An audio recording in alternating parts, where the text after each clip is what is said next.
And that will do it for us on News 4 at 4. Thanks for joining us. News 4 at 5 starts now.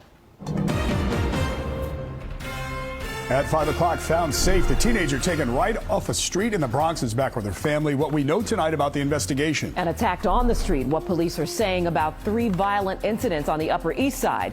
I'm Stacey Bell. And I'm David Ushery. Police believe the suspect in that video is the same person who threatened people at knife point. Investigators are looking at 3 assaults, all on the Upper East Side, within minutes of each other yesterday. Surveillance video shows a suspect attack a woman on East 85th Street near Park Avenue. News 4's Ray Vieta went to the area to get an update on the search. That woman was standing right here next to this tree when out of nowhere that man came and sucker punched her. Then he calmly kept walking away down the street. Let's show you now the disturbing surveillance video, the sucker punch here. It happened here on East 86 between Madison and Park yesterday around 11 a.m. Police say this man pulled out a knife a few blocks away on Park Ave on a man talking to a driver and even chased him around the outside of the car with it. Police say 20 minutes later, he sucker punched that 21-year-old woman. Then just before 11:15 on East 87th and 3rd, police say he bumped into a man and woman. When confronted, he pulled out that knife. A witness took a picture of him and the suspect started chasing after him.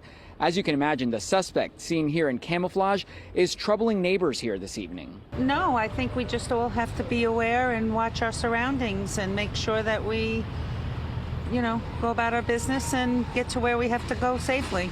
The victims in all 3 attacks were luckily not seriously hurt, but police are looking for this suspect. So if you know anything, give them a call. Reporting from the Upper East Side, I'm Ray Vieta, News 4, New York. And we have an update to some breaking news. Just a few hours ago, police announced that they found the teenage girl snatched off a Bronx street. Surveillance video shows Carol Sanchez reuniting with her family. Last night, Carol was walking down the street with her mom when a group of men suddenly yanked her off the sidewalk and dragged the 16-year-old into a car. Now, so far, investigators have not released any details about where she was during the time she was missing, and there is no word on any arrest. But we will have more on this story coming up for you on News 4 at 6. All right, let's talk about the weather. Freezing rain creating big problems across the tri-state tonight. Ice coating really just about everything in some areas. That's making travel dangerous in some spots. Storm Teacher 4 is in New Jersey tonight. This is on 280 near Parsippany. Mark Santia is in Mount Kisco in Westchester County. But first, let's get to Janice Huff. When this will end, Janice? Well, David, the precipitation will taper off over the next couple of hours, whether it's rain, ice, or snow. But it has been a mess out across much of the area, especially north and west of New York City, since last night, all day today, and now it will continue to be a problem because of cold breeze. Anything that has melted, not much has melted over across the interior. These are the ice accumulations. It looks like rainfall totals, right? No, this is how much ice has accumulated on trees and power lines and overpasses, as much as almost 4/10 of an inch in some spots. Right now, we're seeing mainly rain. With cold temperatures, it's 33 degrees in New York City, but it's not cold enough for it to freeze on surfaces. But it is in Newburgh. You're still getting reports of freezing rain there across that region of the Hudson Valley. All rain right now at the Jersey Shore, Toms River, Howell, up to Middletown. Temperatures are cool there, but it's not cold enough to freeze. But we are expecting cold air to come roaring through the area later tonight and early tomorrow morning. So we'll stay steady right around freezing in the city for the next several hours. And then it starts to clear out as all of the precipitation moves away. But the roads will remain slick, and there's still the dangers of power outages. News 4's Mark Santia is live in Mount Kisco tonight with the latest on the weather there.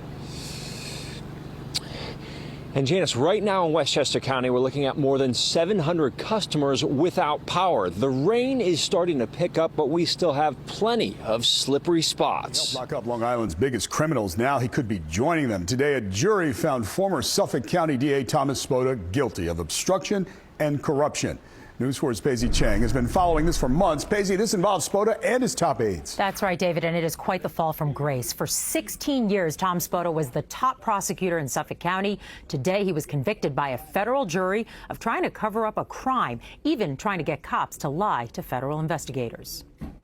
Guilty on all counts. That was the verdict for former Suffolk County. He has already finished his federal prison sentence. Live in the newsroom, Paisy Chang, News 4 New York. All right, Paisley. In Syracuse tonight, city and campus police say they are investigating a reported anti-gay attack against a university student. The victim says he was assaulted outside of a bar on Saturday. He also told police the suspect used homophobic language. Now, this comes on to revoke bail for Rudy Giuliani associate Lev Parnas. Parnas is charged with violating campaign finance laws. Today, prosecutors argue that he hid substantial financial assets from the government and asked the judge to revoke bail. The judge ruled that the omission does not warrant a request to revoke bail. Parnas and another man are accused of trying to buy political influence by funneling money from foreign entities to U.S. candidates. Both have pleaded not guilty. By this time tomorrow, we could have a final vote on impeachment. There will be a debate followed by a vote on the two articles against President Trump. Those are abuse of power and obstruction of Congress. News 4's Andrew Siff has been zigzagging around Capitol Hill in Washington, D.C. today. Andrew, there's been a lot of talk about how Democrats will vote when they represent districts who voted for the president. That's right, David. And one example, one Democrat from our area, you'll hear from her in just a moment, talked about the rationale behind her decision, and she shared that with us today, her decision that she will vote to impeach. The House Rules Committee clearing the way today for that rare historical event, impeaching the president. History is testing us. We can't control what the Senate will do, but each of us can decide whether we pass that test. The full House of Representatives expected to formally impeach President Trump tomorrow. Most of the suspense gone after independent-leaning Democrats like New Jersey's Mikey Sherrill revealed they will vote to impeach. The first issue for me was the fact that the President of the United States, instead of using the power of his office for the American people, for the United States of America, used it for his self-interest. At the White House today, President Trump blasted the process as a sham. Look, it's a hoax. The whole impeachment thing is a hoax. And the president wrote a 6-page letter to Speaker Nancy Pelosi, blaming Democrats. You were the ones interfering in America's elections. You were the ones subverting America's democracy. You were the ones obstructing justice. If the vote goes as planned, a Senate trial begins in January. At stake, removing the president from office. But few believe that will happen, with 67 votes needed and no Republicans planning to vote for removal, and no plans for the Senate to call witnesses. The trial could last only days. The Senate is meant to act as judge and jury, to hear a trial, not to rerun the entire fact-finding investigation because angry partisans rushed sloppily through it. To not allow witnesses to come forward who would be able to discuss what actually happened? Republican Congressman Peter King told News 4 the partisan divide has drained the process of urgency. I was here for the Bill Clinton impeachment, which I voted against. Then you could cut the tension with a knife. Imagine that, Congressman King describing the atmosphere around the impeachment of a president as almost rote, almost calm. He said it's like just another item up for vote. Well, that item is tomorrow. 5 hours of debate followed by a vote that could come around 5 p.m. We're live in Washington at the Capitol. Andrew Siff, News 4 New York. Okay, Andrew, thank you for that overview. And Andrew will be back with coverage from Washington tonight at 11. And, of course, tomorrow he'll be live for the expected vote.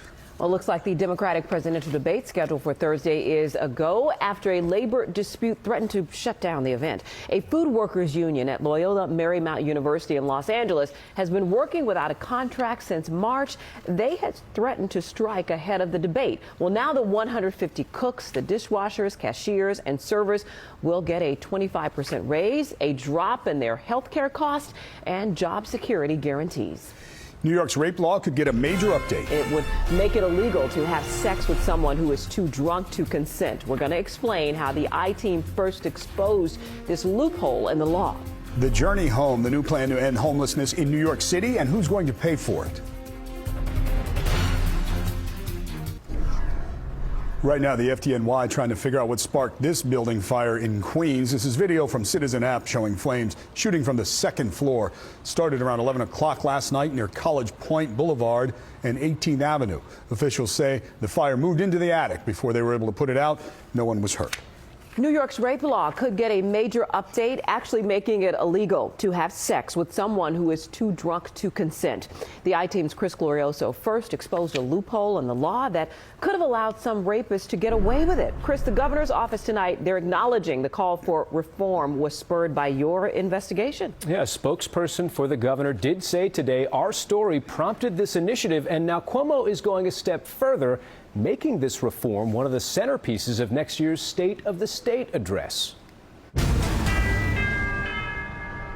Why is there no protection for rape victims who drink? She is a rape survivor who first told her story to the I-Team, hoping Governor Cuomo would listen. I remember basically just being at the club. It just was like, I think I've been sexually assaulted. She says she was sexually assaulted after she consumed alcohol, but this victim was unable to press charges because of this, a letter from Manhattan DA Cy Vance that explains prosecutors in New York cannot bring sex crime charges in cases where the victim became voluntarily intoxicated and was unable to consent.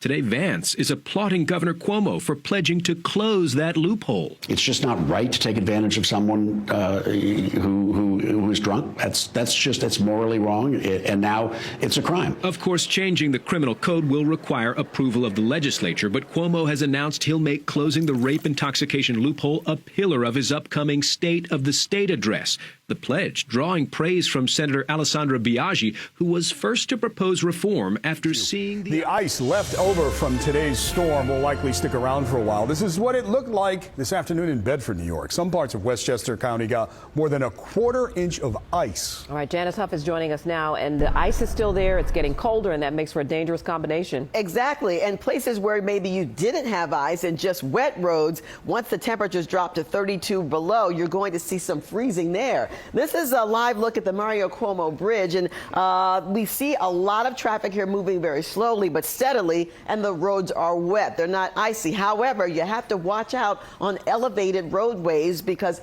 those areas freeze faster than the roads that are on the ground because they're elevated. So you always have to watch for icy patches in places like that. And you need to do that for the rest of the night, too, because the winter weather advisories have been extended. The advisories continue in effect north and west of New York City, through northern New Jersey, Connecticut, back through the lower Hudson Valley, and to the north, too. And there's still that winter storm warning that's in effect for Sussex and Hunterdon counties, and that, Warren County, that is, and that extends into parts of eastern Pennsylvania. And that's due to all that ice that many of you still see hanging on the trees and power lines and the roads in areas that will freeze even more once the Arctic air rolls in later tonight. Live Storm Tracker 4 is showing us all the colors here. There's not a lot of snow left over that's going on to the north, but there's still some icing occurring along I-95, or just north of Bridgeport, actually, through parts of Fairfield County. Practically the entire county is covered in the shade of pink, which indicates the icing that's happening. Up towards Danbury, there's a bit of an icing coming up tomorrow. Bursts of heavy snow that may come from time to time, but that moves on too. And then bitterly cold temperatures Thursday, only in the 20s, lows at night in the teens. We make it to the 40s by the time we get to the weekend, in time for all the holidays, Hanukkah, Christmas.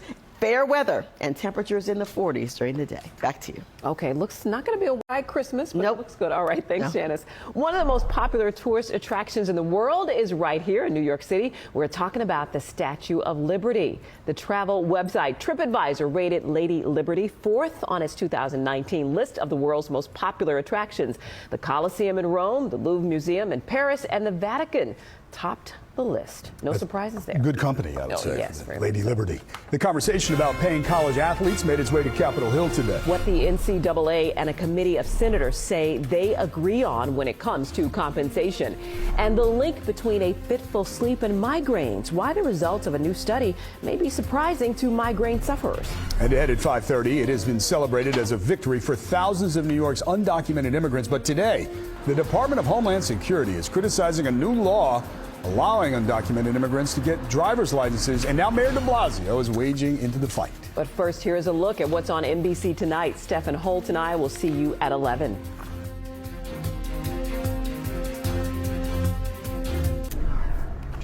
This is new at 5 o'clock. The debate over paying college athletes took center stage today on Capitol Hill. The Senate panel and the NCAA convened for the first of many collaborative conversations, they say, surrounding the issue of college student athlete compensation. Senators Mitt Romney and Chris Murphy of Connecticut led the session, along with NCAA President Dr. Mark Emmert. Emmert says the Board of Governors has a strong interest in modernizing the rules, but not so fast. College sports always needs to be about students playing other students, not about hired employees playing other hired employees. A handful of states have already adopted laws to address the compensation issue. Well, another day of those pension protests in France caused the Eiffel Tower to close there. Transport workers striking against proposed pension reforms, and that's created some chaos on the rails and at the airports. Among the reforms, French President Emmanuel Macron is imposing raising the retirement age to 62. The protests are expected to continue just a week before Christmas. A new study looking at the link between sleep and migraine headaches reveals some mixed results. Researchers from Boston's Brigham and Women's Hospital followed 98 adults with a history of migraines, and they found people who woke up frequently during the night had a higher risk of getting a migraine, not the next day, but the day after that. However, not getting enough sleep and poor sleep quality were not necessarily associated with migraines. Okay, well, coming up, a feud between Mayor de Blasio, the DMV, and the Department of Homeland Security. Homeland Security says a new law will protect criminals at the expense of the safety and security of law-abiding New Yorkers. Well, now the mayor is fighting back. Plus, jury deliberations begin in the trial of a Holbrook man accused of hitting and killing a Boy Scout while allegedly driving drunk. The little boy's parents speak to News 4 in an emotional interview. We have a story breaking at 5:30. News 4 just learning detectives are now investigating whether the 16-year-old girl allegedly abducted in the Bronx staged her own kidnapping. Two sources close to this investigation telling News 4 it's a strong possibility and that she may have had her boyfriend's help. An Amber Alert was issued earlier today after surveillance video appeared to show men dragging Carol Sanchez into a car. She was reunited with her family late this afternoon. So again, we'll have more on this investigation tonight at 6. The Department of Homeland Security today released a statement critical of a New York law that just went into effect, allowing undocumented immigrants to get their driver's licenses. The department says it will protect criminals at the expense of the safety and security of law-abiding New York residents. Our chief investigative reporter Jonathan Dienst is here with more details on this debate. Jonathan? Yeah, supporters of the law say the goal of the restrictions of keeping some Homeland Security investigators from accessing DMV data, well, that's meant to help assure undocumented immigrants they can't be tracked while getting them licenses to help keep the roadways safe. But many feds now complaining the law is too broad and will impact criminal investigations. Live at a demonstration in Times Square, supporters of impeaching and removing President Trump from office are marching from Times Square to Union Square tonight. Organizers say it's one of more than 600 demonstrations planned across the country. But there is one new poll that shows the impeachment debate surrounding President Trump does not impact his chances in the 2020 presidential race as it stands now. The poll from USA Today and Suffolk University found that the president would beat every Democratic rival in a hypothetical matchup. His lead varied from 3 points against Joe Biden to 10 points against Pete Buttigieg. Coming up, are you hoping for some new Apple AirPod Pros as a holiday gift?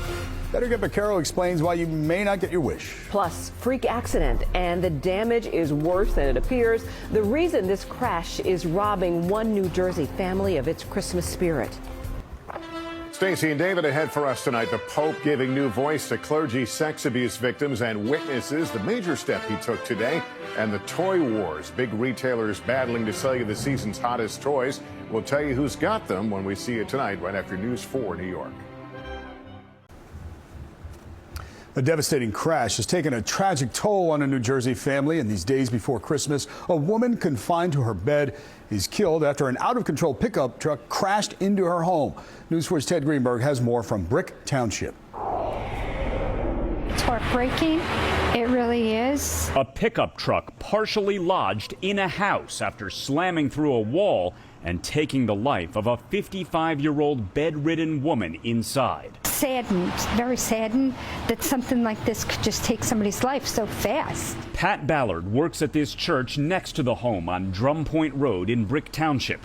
Police say just before 9 this morning, an 86-year-old man behind the wheel of the pickup lost control and crashed into the house. We're investigating whether he suffered any type of episode or why he lost control. Authorities say Barbara Ann Filan was lying in a bed in the living room when the truck plowed into the house after turning off a street and traveling behind a strip mall where Giovanni Rondo owns a restaurant. I saw this, it's unbelievable. It's just, something that, makes sense. An arriving police officer found Filan trapped under rubble and immediately began digging her out.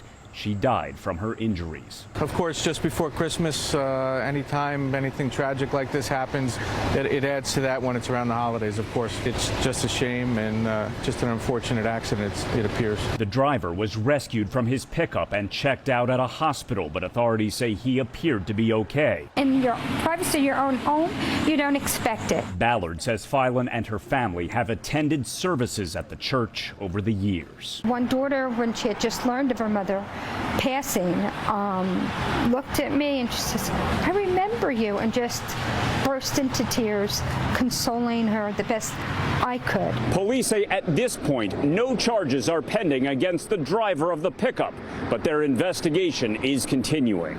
In Brick Township, I'm Ted Greenberg, News 4 New York. That will do it for us. We thank you for watching. Keep it right here as the news continues.